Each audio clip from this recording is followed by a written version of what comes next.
Kailangan talaga ng doble ingat ngayong tag-init dahil nagsisilabasan ng mga ahas. Ngayong araw ay nandito naman kami sa Nabua Kamsur dahil may nakikita sila ditong pag-alagala ng mga ahas. At nakapatay na din dito yung alaga nilang pusa ng isang sawa. Dito muna kami nagsimula kung saan nakita yung pinagbalata ng isang Philippine spitting cobra dahil napakadelikado nito. Kaya hindi ko na pinatagal pa, sinimulan ko na yung pagtitibag nitong flooring dahil nandito yung butas na pinakalungga ng ahas.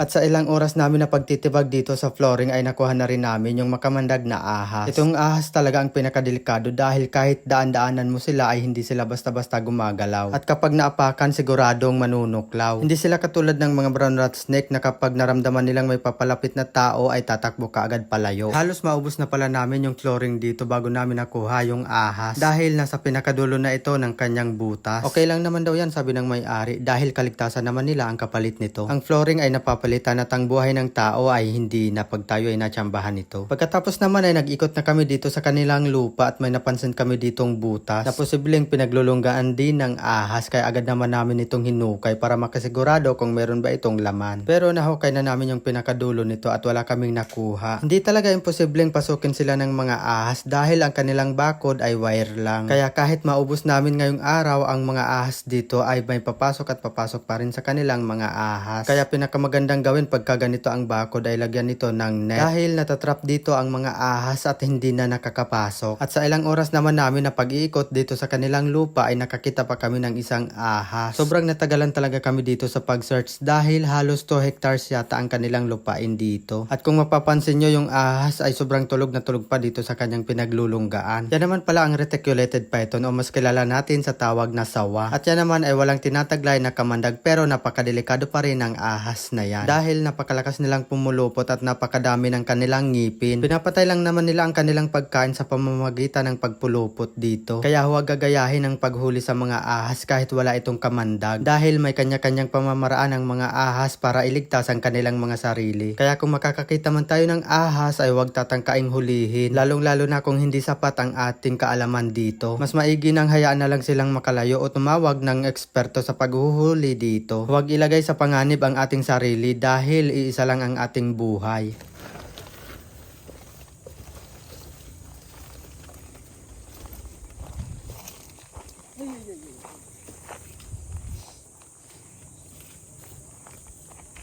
Cellphone ko daw pala.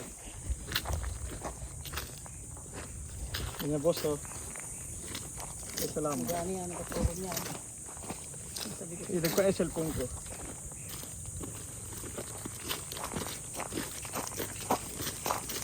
Ay, maganda! It's there.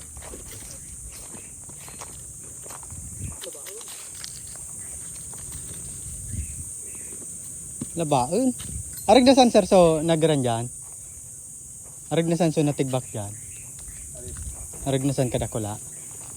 Mas malaki. O mas malaki yan. Nakita dyan.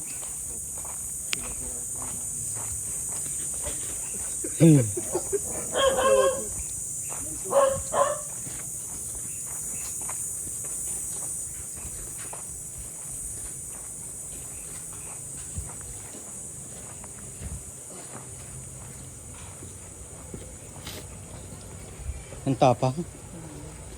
Iba talaga ang ugali ng wild na ahas, no? Masama ang ugali.